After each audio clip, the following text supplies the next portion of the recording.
4 பெயர்ச்சிகள் 5 வழிகளை காட்டும். நம்ம தடுமாற்றமா இருக்கக்கூடிய சூழ்நிலைகள்ல தான் பெயர்ச்சிகள்லாம் நமக்கு ரொம்ப சந்தோஷத்தை கொடுக்கும். நம்ம லைஃப்ல எப்பெல்லாம் தடுமாற்றம் ஏற்படும்? சாதாரணமா பாருங்க, ஒரு கவர்னர் மாறுறாருன்னா அரசாங்கத்தில் உள்ள அதிகாரிகளுக்கு எல்லாம் யோசனை வரும். ஒரு ஆட்சி மாறுதுன்னா டோட்டலி இருக்கக்கூடிய எல்லா அட்மினிஸ்ட்ரேஷனுக்கும் ப்ராப்ளம் ஏற்படும். உண்டா இல்லையா? அட்மினிஸ்ட்ரேஷன்ல இருக்கிறவங்களுக்கு தெரியும். ஆஹா, இவ்வளவு நாள் நம்ம இப்படி பேசிட்டு இருந்தோம், இனிமே நம்ம எப்படி பேசுறது? எல்லாருக்கும் இந்த குழப்பம் இருக்கும். ஒரு ஆட்சி மாறுதுன்னா சும்மா இல்லை, நமக்கு மக்களுக்கு அவ்வளவுதான் தெரியாது.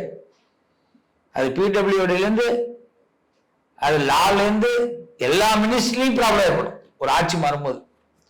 இதுக்கு முன்னாடி ஒரு அதிகாரி வந்திருப்பாரு, ஒரு அரசியல்வாதி வந்திருப்பாரு, நம்ம பேசியிருக்க மாட்டோம், அவரை மதிச்சிருக்க கூட மாட்டாங்க சில அதிகாரிகள். இப்ப அவரே அமைச்சரா வருவாரு. என்ன வருது இப்போ? பிரச்சனை தானே. சில பேர் மறந்துடுவாங்க, சில பேர் ஞாபகம் வச்சுப்பாங்க. ஞாபகம் வச்சுக்க அமைச்சர் பெரிய கஷ்டம். அதனால அமைச்சர்களுக்கெல்லாம் ஞாபகம் மறதி இருக்கணும்னு சில அதிகாரிகள் வேண்டிப்பாங்க. இப்ப அதே மாதிரிதான் கிரகங்களுக்கெல்லாம் ஞாபகம் மறதி இருக்கணும், இல்லைன்னா கிரகங்கள் நம்மளை வச்சு செஞ்சிடும். இந்த கிரக மாற்றம் நமக்கு லாபத்தை கொடுக்கிற நேரம். சனி இப்போ உங்களுக்கு மிதுன ராசிக்கு 10வது வீடு, சர்டன் 10வது வீட்டுக்கு வர திருக்கணிதப்படி வந்துட்டார். வாக்கியப்படி 9ல உட்கார்ந்துருக்கார். என்னையா பிரச்சனை இப்போ உனக்கு? 9ஆ 10ஆ? நல்லதா இருந்தா 9 இருக்கட்டும், கெட்டதா இருந்தா 10க்கு வந்துட்டார் நம்புவோம். அப்படி இல்லை. ஒரு கால் மீனத்தில் இருக்கார், ஒரு கால் கும்பத்தில் இருக்கார். ரொம்ப தெளிவா இப்ப தெரிஞ்சுக்கணும். இன்னும் ஒரு 10 மாசம் இருக்கு அவர் மீனத்துல முழுமையா உட்கார்றதுக்கு, சந்திரமுகியா மாறுறதுக்கு. அப்ப இந்த சனி 10க்கு வந்திருக்கார் அப்படின்னா 9ல இருந்து 10க்கு வரார். நமக்கு சில விஷயங்களை கொடுப்பார். ஒரு வீடு கொடுத்திருப்பார், வாகனத்தை கொடுத்திருப்பார், சில பேங்க் பேலன்ஸை கொடுத்திருப்பார், சில பேருக்கு நகை வாங்குறதுக்கான பிளானிங் கொடுத்திருப்பார். இதையெல்லாம் இந்த 9ல கொடுப்பார் இந்த சனி. இதை நம்ம ரொம்ப பத்திரமா இப்ப பார்த்துக்கணும். அகலக்கால் வச்சிடக்கூடாது. ஆசைப்படுறது எல்லா மனுஷாலுக்கும் உள்ளது. ஆசைக்காக எந்த எல்லைக்கும் நம்ம போகக்கூடாது, எல்லையை பார்த்து போகணும். இப்ப 10ல போய் திருக்கணிதப்படி 10ல உள்ள உட்கார்ந்துருக்காரு இல்லையா, வந்திருக்காரு இல்லையா? அப்ப ஆசைகளை அளவுகோல் போடணும்.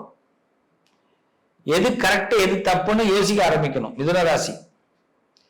ஒருத்தவன் நமக்கு பகையா வருவான், விரோதமா வருவான், இவன் நமக்கு கொஞ்சம் கஷ்டம்னா அவன்கிட்ட அனுசரிச்சுதான் போகணும். நான் யாருன்னு சொன்னா அவன் பயப்படுவான்னு இப்ப நினைக்க கூடாது.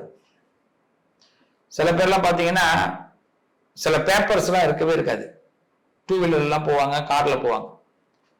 ஆனா போய் அங்க நின்றுட்டு ஒரு காவல் அதிகாரி கிட்ட போய் சொல்லுவாங்க, நான் யார் தெரியுமா அப்படின்னு. அவர் நல்ல அதிகாரி என்ன பண்ணுவார்? நீ யாரா வேணாலும் இருந்துட்டு போ, ஃபைனா கட்டிட்டு போ அப்படின்னுவார். இந்த இடத்துல இல்ல, ஸ்பாட்ல உன்ட்டு அது பேப்பர் இல்லை. கொஞ்சம் மனசாட்சிப்படி ஒரு பாவமா இருக்கு ஒருத்தவனை பார்க்க அப்படின்னா அவர் என்ன பண்ணுவார்? என்னடா பிரச்சனை உனக்கு, இனிமே செய்யாதரா அப்படின்னுவார். சில நேரத்துல நான் அதிகாரிகள்கிட்டே சொல்லுவேன், சில நீங்க பாவம் பார்க்க மாட்டீங்க சார் அப்படின்னு. ஆனா சில நேரத்துல ஏன் நீங்க பாவம் பார்க்கலன்னு எனக்கு தெரியுது சார் இப்பதான் அப்படின்னு. ஏன்னா அவர் பாவம் பார்த்ததுக்கு அர்த்தமே இருக்காது. இவன் அங்க போய் வெளியில போய் சொல்லுவான், பத்தியா அந்த ஆளா ஏமாத்திட்டு இருந்துட்டேன் பாரு அப்படின்னுவான். அடப்பாவி அதுல என்ன ஆகும்னா நிறைய பேர் உண்மையே நல்லா வருவான், அவன் மாட்டிப்பான். இவன மாதிரி ஒரு ஆளால. அப்ப இந்த நேரத்துல மிதுன ராசிக்காரர்கள் எது செஞ்சாலுமே எவிடன்ஸோட வச்சுங்க. எங்க போனாலுமே பேப்பர்ஸ் எல்லாம் பத்திரமா வச்சுங்க. நிறைய மிஸ் பண்ண வாய்ப்பு இருக்கு. அது மாதிரி யாருகிட்ட பேசும்போது கவனமா பேசுங்க. எனக்கு அவரு இருக்காரு, இவரு இருக்காரு, சோறு இருக்காரு அப்படிலாம் நினைச்சுக்கிட்டு எதையாவது ரொம்ப வாக்குவாதங்கள் எல்லாம் அதிகமா கொண்டு போனீங்கன்னா விபரீதமான பிரச்சனைகளை சந்திக்கணும். நமக்கு எதுக்கு இந்த விபரீதமான பிரச்சனை? இருக்கிற இடம் தெரியாம இருந்துட்டு போகணும். இதுதான் ரொம்ப முக்கியம். நமக்கு ஒருத்தர் பேசும்போது 2 பேர் கை தட்டுவான் அப்படின்னா 2 பேர் கை தட்டுறாங்க, 2 பேரும் அவன் சப்போர்ட்னு இல்லை, பேசின கருத்துக்கு தான் கை தட்டுறான். அவன் உனக்கு கை தட்டலன்னு முதல்ல தெரிஞ்சுக்கணும். நிறைய பேர் கை தட்டுறதை பார்த்துட்டு நம்மள ஆட்சிக்கு வந்துடும் நினைப்பாங்க. அப்பெல்லாம் யோசிக்கவே முடியாது. எத்தனை அரசியல்வாதிகள் கஷ்டப்படுறாங்க தெரியுமா? எவ்வளவு பேர் பணத்தை இன்வெஸ்ட்மெண்ட் பண்ணிட்டு வீணா போறாங்க தெரியுமா? பார்த்திருக்கீங்களா இல்லையா? என்னத்துக்கு ஒரு பேசுறாங்கன்னா பேச்சுக்கு தான் கை தட்டுவாங்க, மனுஷாளுக்கு கிடையாது. மனுஷாளுக்கு எப்ப கை தட்டுவாங்கன்னா அவங்க செயலுக்காக கை தட்டுவாங்க. இவங்க நல்லா பெஸ்டா கொடுத்தாங்கன்னா அவங்க கை தட்டுவாங்க. அதுதான் ஒரிஜினல். அப்ப நம்ம பெஸ்டா கொடுக்கணும். இப்ப மிதுன ராசி பெஸ்ட் தரத்துக்கு தயாராகுங்க. ஆனா போலியா எதையும் நம்பாதீங்க, எதையுமே நம்பாதீங்க. சனி அதுதான் சொல்றாரு. குரு ஜென்மத்தில் வந்திருக்கார். கீழ்ப்படிதல், ஒபீடியன்ட், டிசிப்ளின், இதை நம்ம கம்பல்சரி எடுத்துக்க வேண்டிய கட்டாயம். யாராவது நம்ம ஒண்ணு சொல்லிடக்கூடாதுங்கிறதுல ரொம்ப தெளிவா இருங்க மிதுன ராசிக்காரர்கள். ஆட்சி அதிகாரமே நம்ம கையில தான் நினைக்க கூடாது. மிதுனத்தை பொறுத்த வரைக்கும் இப்ப எப்படின்னா ஹெட் வெயிட்டே வேண்டாம், டோட்டலி எல்லாத்தையும் தூக்கி போடுங்க. கிருஷ்ண பரமாத்மா நம்ம ராமாயணம் மகாபாரதம்லாம் அடிக்கடி கேட்கணும், பார்க்கணும். பாரத கதையில பாத்தீங்கன்னா கிருஷ்ணருக்கு தெரியாது எதுவுமே இல்லை.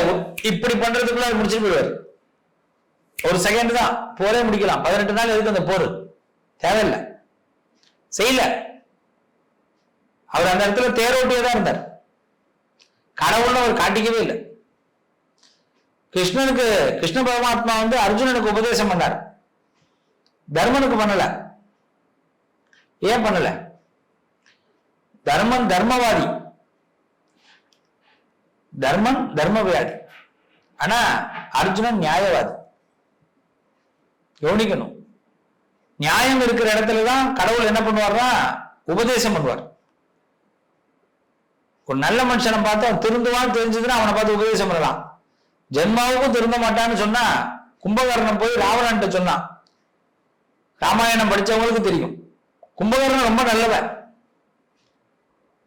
ராவணன்ட்ட போய் சொல்றான் தன்னுடைய அண்ணன் செய்யறது தப்புடா, அர்த்தம் முன்னாடி தொடக்கூடாதுடா அப்படின்னா.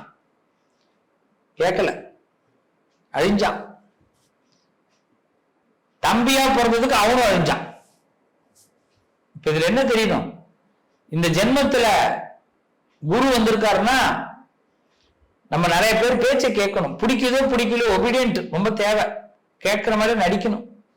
முக்கியமா அப்பா பிள்ளைங்க உறவு, குடும்ப உறவு, அதிகாரிகளுக்கு இருக்கிற உறவு, இதுல ரொம்ப நெருக்கத்துல வள வச்சிங்க. கேளுங்க, தப்பு இல்லை. ஒரு தடவை கேட்டு பார்ப்போம், அதுல என்ன தப்பு இருக்கு? அடுத்தது ராகு பகவான் 9ஆம் வீட்டுக்கு வருகிறார், 9th பிளேஸ். இந்த 9வது வீடு அப்படிங்கிறது துஷ்டமா காரியத்தை செயல்படுத்துற இடம். ஒரு செல்போனை ஹேண்டில் பண்றதா இருக்கட்டும், வீட்டில் இருக்கிற ஒரு கிளாஸ் பொருளை ஹேண்டில் பண்றதா இருக்கட்டும், சாஃப்டா ஹேண்டில் பண்ணு. எதையுமே துஷ்டமா யோசிக்காதீங்க. இந்த 9வது வீடுங்கிறது எடுக்கிற காரியத்தை எடுத்தோன்னு அவசர கதியா போகும். Fast movement. ஒரு விருந்தாடி வந்துட்டாங்களா, வாங்க உட்காருங்க, இந்தாங்க தண்ணி குடிங்க, அப்புறமா பேசுவோம். வாங்க வாங்க வாங்க வாங்க வாங்க. தலையும் புரியாம காலும் புரியாம எல்லாத்தையும் போட்டு உடைச்சி பேரையும் கெட்ட பேராக்கிக்கிட்டு எதுக்கு? அப்ப மிதுன ராசி இந்த நேரத்தில் என்ன பண்ணணும்? காரியம் நஷ்டப்படாம இருக்கிறதுக்கு பதற்றப்படாம இருக்கும். ஏன்னா கால் பின்னங்கால் பிடரடிக்க ஓடுற மாதிரி வாய்ப்புகள் ஏற்படும். அவசரமா ஒரு விஷயத்தை செய்யற மாதிரி இருக்கும், அர்ஜென்ட் போன் பேசுற மாதிரி இருக்கும். இந்த 9ல ராகு வந்திருக்கிறது சாதாரண விஷயம் இல்லை. நல்ல விஷயத்தை உடைச்சிருவாரு. சொல்ல கஷ்டப்பட்டு ஒரு குயவன் என்ன பண்ணுவான், கஷ்டப்பட்டு பானை செய்வான். சொல்லுவாங்க, ஒரு கதையே இருக்கு, கஷ்டப்பட்டு பானை. ஒரு பானை செய்யறதுங்கிறது சின்ன விஷயம் இல்லை. மென்டல் ஸ்ட்ரெஸ் இல்லைன்னா தான் பானையை செய்ய முடியும். அவர் கஷ்டப்பட்டு செஞ்சிருப்பார். கடைக்கு போற வியாபாரி ஒருத்தவங்க போட்டு உடச்சு போடுவோம். எவ்வளவு வருத்தமா இருக்கும். கஷ்டத்தை, மற்றவங்க கஷ்டத்தை இப்ப நம்ம புரிஞ்சுக்கணும்.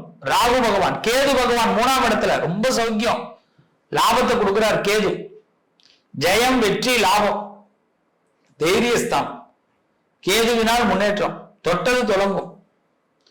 சோ இப்ப இந்த 4 பெயர்ச்சிகள் நீங்க மனசுல தேடுற விடை என்ன தேடுறீங்களோ அதுக்கான நல்ல வழிகளை 5 வழி கிடைக்கும். என்னென்ன வழி கிடைக்குது? சனி எப்படி சாதுரியமா இருக்கணும்னு சொல்லி கொடுத்துருவார். குரு பகவான் சமத்தா இருக்கிறதுக்கு சொல்லி கொடுப்பார்.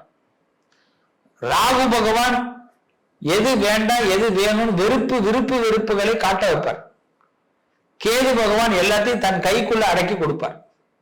இதுல இஷ்ட தெய்வம்னு நீங்க வழிபாடு பண்ணணும். மிதுன ராசி எப்பயுமே இஷ்ட தெய்வமா ஒண்ணு சிவனை எடுத்துக்கணும், இல்ல பெருமாள் எடுத்துக்கணும். சிவவிஷ்ணு பேதம் மிதுனத்துல மட்டும் கிடையாது. மிதுனத்துக்கும் கன்னிக்கும் சிவவிஷ்ணு பேதம் இருக்கக்கூடாது. அதனால எந்த சுவாமி எடுத்துக்கிறீங்களோ அவளை பேதம் இல்லாம இருக்கும், சிவனையும் விஷ்ணுவையும். இந்த 5 சுவாமி நமக்கு வழியை கொடுப்பான்.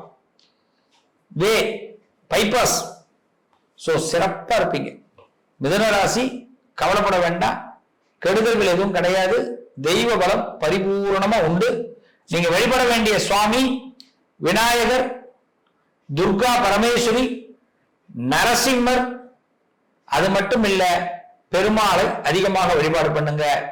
நீங்க முக்கண்ணனாக இருக்கக்கூடிய சிவனை சேர்த்து வழிபாடு பண்ணுங்க. சிறப்பா இருப்பீங்க. நல்லதே நடக்கும்.